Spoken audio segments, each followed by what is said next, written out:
got it pop, get into it, yo. Pop out with a truck, get into it, yo. If you go to church, I said. Do you want me to put in glitter or something? No, what I want you to do is I want you to smoke bomb me in. I want when I clap smoke and then I'm not Anthony Padilla. I don't know how to do that. Do you have anything to say? About what? Kamusta, bitches? We back at it again. So, the Gameboys movie recently aired for both Filipino and international audiences. Actually, the Filipino screenings have been running for like 5 weeks straight now. And so I know that a lot of international fans, including myself, really wanted the opportunity to watch it again. A bunch of groups like Kokoy's, I think, Californian fan base, they hosted a ticket thing for international fans, so I got to watch it again last night. And I took notes, literally every 2 minutes. I watched it once a couple weeks ago. I don't remember what happened. Not because it was bad, not because the content was bad, my memory is just shit. No, listen, this is why I took notes. Yeah. So I thought that we could just talk about what we thought about the movie today because everyone else has, and I didn't want to talk about it after just seeing it once because I felt like I wouldn't remember all the details. Sorry, I have lice. Please tell them you don't have lice. I don't have lice. Dandruff the house. Dandruff the house. Okay. So basically the plot of the Gameboys movie is it's set in that time frame right before Cairo and Gabriel are supposed to separate for a while. But anyway, so basically the premise is that they're staying at Gabriel's house for like a week. Mm-hmm. And everyone ends up staying there also. Like Wesley comes in, Terrence comes in. They have Achilles and Pearl who come in for the fundraising event. So the big conflict of the movie is that Gabriel's Tita Susan visits unexpectedly, and she... Let me tell you, if I saw her on the streets right now... Okay. Haley, we'll get into it. Okay. We'll get into it. They're kind of being torn apart by how they're both dealing with Tita Susan. You have Cairo, who is like actively calling her out and arguing with her, and then Gabriel, who kind of disassociates from the whole thing and doesn't really know how to address it. And this is all happening in the week that they're supposed to be spending like happily together by themselves. Let's start with the plot. What can you remember? What stuck with you? What really did was, for me, it was the Terrence, Wesley, Achilles love triangle. Literally, that is the first like set of notes I have written down is all about Terrence and Wesley. That's the one. I mean, Gabriel and Cairo, it's like, it's entertaining. It was good, you know, it was a tearjerker, but it was something about the love triangle that just really did it for me. It really did it. It brought the emotion. It brought the... It gave. It gave. It gave. No, whenever we watched the movie together, we both were like stunned by Terrence. Yeah. Like, I know that I did a complete 180 with Terrence's character, and he's like my fave now. Don't laugh at me. I'm laughing because I literally just, in my head, I cut to clips of me cussing out Terrence. First of all, bitch, you got me all the way fucked up. I wanna... Yeah.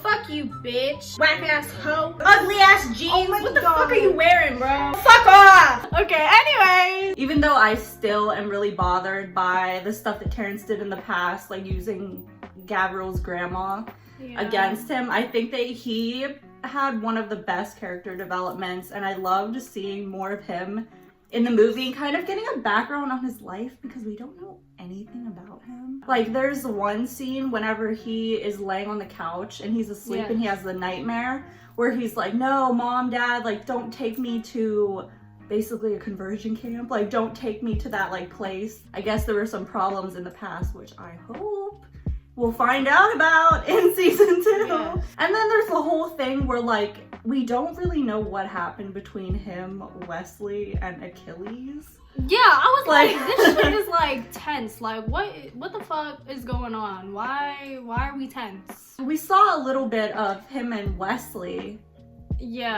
interacting, but I did not know that Achilles was gonna be thrown in the mix. Yeah. I literally You're literally gagging. Yeah, I'm literally gagging. I'm literally gagging. We're very serious. We're very dignified and professional at reviewing. I was saying to Haley earlier that it basically seems like Terrence did to Achilles what he's upset about Wesley doing to him, which is leading him on and then ghosting him. But that's all we know about the situation, and it really, really intrigued me and wanted me to I'm gagging. He wanted me to gag. So it made me really intrigued in what was going on there, especially for Terrence's character, because I've grown to really like him. Mm-hmm. So I hope that that's going to be in season 2, and I think it probably will be, because I can't imagine Idea First just leaving it at that. Yeah. It's something that it's like, I know that they're probably going to fill in the blanks, but right now I'm just like, oh, I really want to know. I was rooting for Terrence. Like, I really was. And which, never thought I would ever say that. But I was literally rooting for him. Like, when he showed up on the couch and he was like crying, I was like, oh my god, bitch, what's wrong? I was like, you good? Like, yeah, in all Gameboys, we got the sense that he was feeling really depressed and isolated already. So that's another thing where I'm like, his character has developed a lot, but I feel like it could go farther. yeah. And the movie made me really excited to see where he goes as a character. And side note, he looked so good. Like, okay. Listen, there's a part where Wesley says that he looks sexy angry, and I was like, so it seems like you really want to talk about Tita Susan, and so do I. What about Tita Susan enraged you? I think it's the fact that I grew up with a lot of Filipino women in my life, and she very much represents the older generation of Filipinos and everything that they think. I'm not saying all Filipinos, but the majority of older Filipinos think like how she does and act like how she does, and I think that it was a little triggering. Triggering was the exact word I was gonna use. Like, whenever I was watching the movie for the second time, I was like, this nauseates me. The dinner scene where Cairo starts like talking back to her, it was literally nauseating, love. I had a physical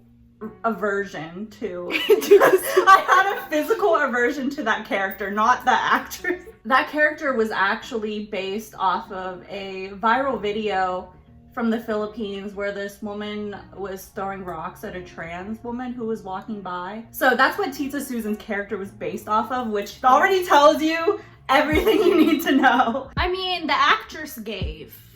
Oh my gosh, yes. She gave. She played that character so well, and I know that she did because I hated her. So Tita Susan is basically the biggest hypocrite ever. She questions the validity or like the longevity of Cairo and Gavriel's relationship because they're gay. Mm-hmm. Meanwhile, her husband like cheated on her, and then her son knocked up a girl and abandoned the kid. She's like one of those people who place so much judgment on others yet have the inability to look at themselves retrospectfully. And I hate when people like Tita Susan's character try to use religion as a scapegoat for their views, especially because if you consider historically in the Philippines, the Catholicism there only exists because of colonization. Nobody had any problem with anyone being gay until fucking dumbass Cuck Magellan came in and fucking dumbass Cuck Magellan. It's not like the religion itself that's the problem, it's people using it for their own benefit. And I see that in like literally every religion. The hypocrisy is what really made me angry. And what you said about retrospection and like her not being able to look at her own situations and stuff, I think that's another thing that a lot of older Filipinos don't know how to do. A lot of y'all be telling people how to live their lives, but can't even help yourselves with your own life. So they won't like flat out be like homophobic, but it'll be a little backhanded. Yeah, exactly. So like Tita Susan's character mentions how she has friends at church that are gay, and she says they're really fun to hang out with and like they're good performers, and if I need my makeup done, I always like go to them and have them do it. I'm just like, Exactly. People will benefit off of gay people and then also try to tell them how to live their lives at the same time. I feel like a lot of things are taken from the gay community in entertainment and media, etc. But anyway, I totally forgot about this until I looked in my notes. But Gabriel is like trying to joke with Tita Susan at dinner to lighten the mood because her whole thing is that she thinks that Terrence and Wesley are like fucking in the room. And she literally says that it's horrifying. Like she says something horrifying is happening like in that room or something, which already, what is with the demonization? So Gabriel's like trying to like lighten the mood and he's like, he says that, which means like joke, like joking. And she's like, don't use that word. People will think you're gay because it's like gay Filipino slang. She was like, don't use that word. I think that homophobia in the Filipino community is my villain origin story. I'm a lot like Joker from the movie Joker. Like I said, I mean, we both grew up in a pretty strong Filipino community. a big Filipino community, and the amount of times we've heard specifically Filipino women talk about men in the community and making comments about them possibly being gay or just their sexuality, it's really, and the fact that I've heard their children say that too, it's like you're passing these ideas onto your children.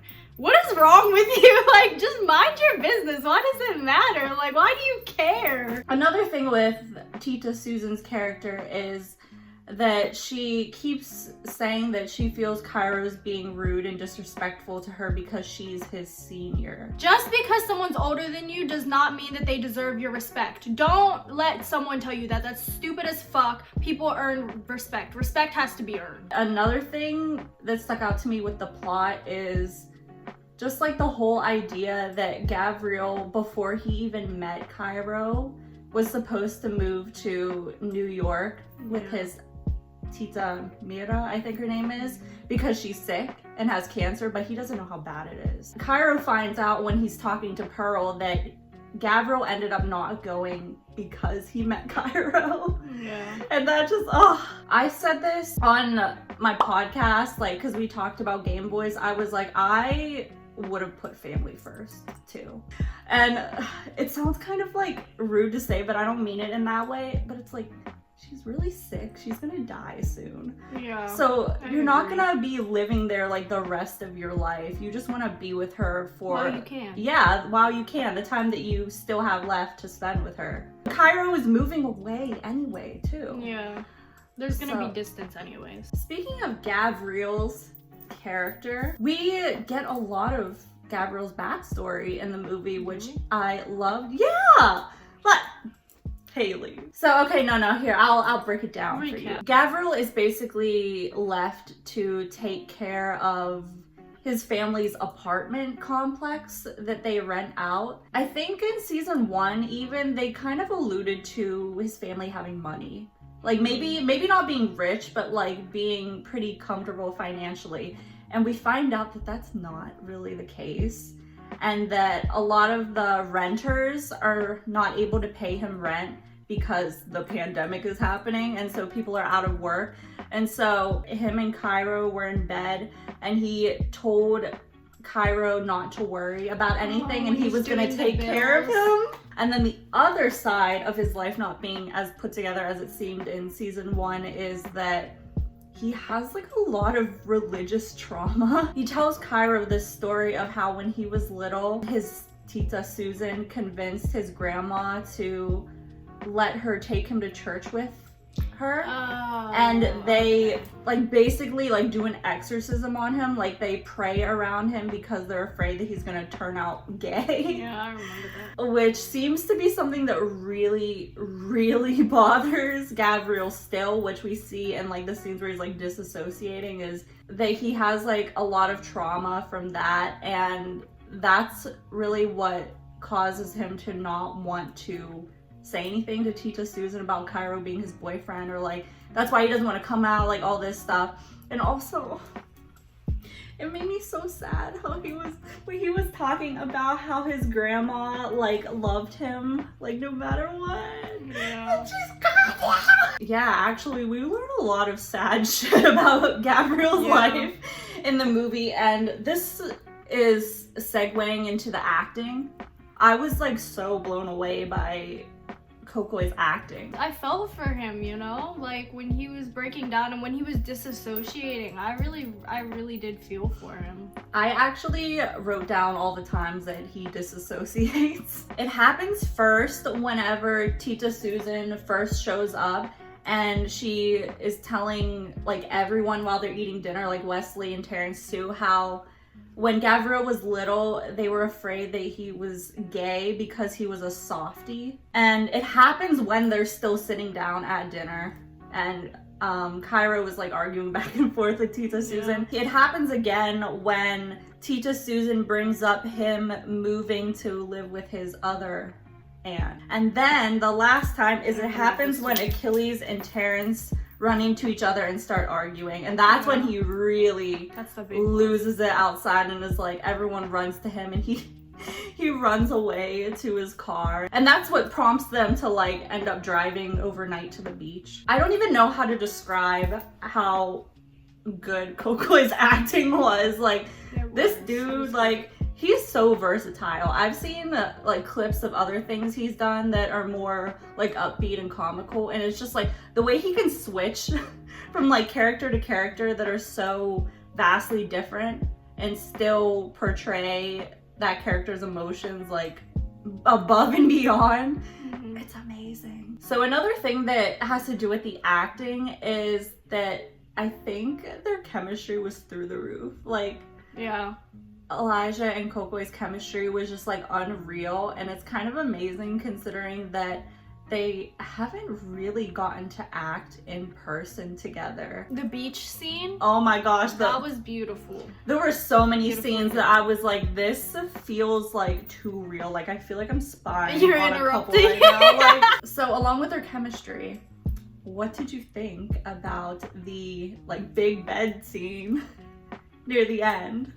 Bitch. Okay, first of all, I was a little shocked. Yeah, that's a lot for like a Filipino movie. That was a lot. I was like, girl, we're getting into it. I was like, okay. I'm sure in general, like indie films probably show more stuff like that, but I was really shocked by just how long the scene was and how much was shown. I felt like I was there. I was like, oh my god. I think that it was also done very tastefully. Oh yeah. Because some of these BLs, they just throw in the bed scenes like just to clickbait people, just to like, there's usually no plot explanation for it. They just put it in to be shocking. It's not like Gabriel and Cairo be fucking all the time, so it was like, it was special, it was a moment. It wasn't raunchy at all. Other BLs, please fucking take notes. I don't want to see no ass cheeks, thank you. Okay.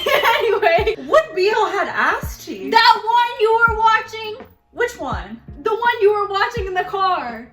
History 4! Oh, now we gotta go. I am not promoting History 4. In fact, there's going to be a podcast episode coming out where we drag it. So this is not me promoting History 4 or the ass cheeks that I saw during History 4. Yeah, I saw the ass cheeks too. Another thing that we haven't covered is the cinematography. The movie opens in that classic Gameboys style that's like the one camera at one angle, like a webcam or a camera phone. They start incorporating the scenes that are filmed just like regularly with a lot of traditional shooting methods, and in between that they keep putting those like social media type shots where it's like showing the screen recording of like screen time or like something else. And I thought that the way they merged the two was done so well. It was like it made the story evolve in a way. It definitely felt like very different. It felt professional. It felt well done. And the color grading, whatever filter they put over it. Yeah, like, okay, I'm gonna use the beach scene for example again. It wasn't overly saturated. Yeah. Like, it didn't look fake. I think that's it. It was a very realistic color. like coloring. It didn't look oversaturated, which a lot of things when they have beach scenes, they oversaturate the fuck out of them and it's really ugly. But the exposure is always all the way up, bitch. You're not on Twitter, so you haven't seen all the conversation about there being a lot of Easter eggs in the movie. And basically fans were challenged to find a bunch of the Easter eggs. So you know my ass was analyzing every little nook and cranny to try to find these. And so I'm gonna go through the ones that I found. The first Easter egg that I think I picked up is at the very beginning when Cairo is streaming. I think the comments are from Idea First employees. Like, I recognized at least one of the names as like one of the employees that I've interacted with. Mm-hmm. So I think they're all Idea First employees. So whenever Pearl and Achilles come over and they hold the fundraising event, the event is held under the title Pearl Next Door. Are you yawning? And Carlene, Alex, and Fonzie are some of the comments that pop up in the stream. Another one that I'm not entirely sure if I'm getting the reference correctly, but Cairo and Gabriel, when they're singing Nayan at the fundraising event, they're wearing couple hats that are red and green. And I think they're meant to represent like pass or play buttons, because one is like a play button and the other one is like an X, which pass and play is the title of the Gameboys pilot episode and also the title of episode 10. Another one is that when they're at the beach, Cairo writes Gabriel and Cairo no matter what in the sand. And no matter what is the title of Gameboys episode 8. And then here are a couple ones that I'm not sure if you would consider Easter eggs, but they were references to other things. When Gabriel does push-ups over Cairo, that mirrors the scene from episode 2. Yeah, when he's doing them over the phone and he's like 5 sex, like he accidentally says sex instead of 6. You didn't realize that, did you, bitch? I was analyzing. So another is when Gabriel says game, like in agreement, he's like game, like let's do it. That is just like a direct point back to the video game theme of season 1. And then another one is Wesley telling Terrence that he can call him 7-incher, which points back to the Alt Gameboys episode. And then another one that I'm not sure if it's an Easter egg, Achilles says kill this love, which is a reference to Blackpink. And he also says right in front of my salad, which is referencing this gay porn gif that became like a viral meme because it was so ridiculous. Throughout the movie, whenever they are on screen time scrolling, we keep seeing a promo for the company that Idea First partnered with for Gameboys. I don't know how to pronounce it. That. And the last one is I don't have an explanation for this because I don't know what the significance of it is, but I think Tita Susan's figurine that she carries around is an Easter egg. If you know what that's a reference to, please comment because I want to know. And I feel like it's something like culturally, and I feel really, really dumb for like not understanding the reference. So my last section I had of things that we could talk about are just like things that stood out to me. I appreciate that even though the focus of the movie has less to do with the pandemic, they didn't stray away from still including, you know, the stats whenever they're scrolling on screen time, or they are always mentioning getting swab tests so they can like interact and like they wear the masks still. So I'm glad that they kept that. Yeah. Because Gameboys might not even exist if it wasn't for that period of time that we were all in quarantine. So good job with that. I just think Gabriel is such a good character. Like, that's just my bias because I love him, but I feel like he has that kind of domineering personality that's so appealing as a BL archetype. You know how there's always a character who seems a little aggressive and like they know what they want basically and they go after it.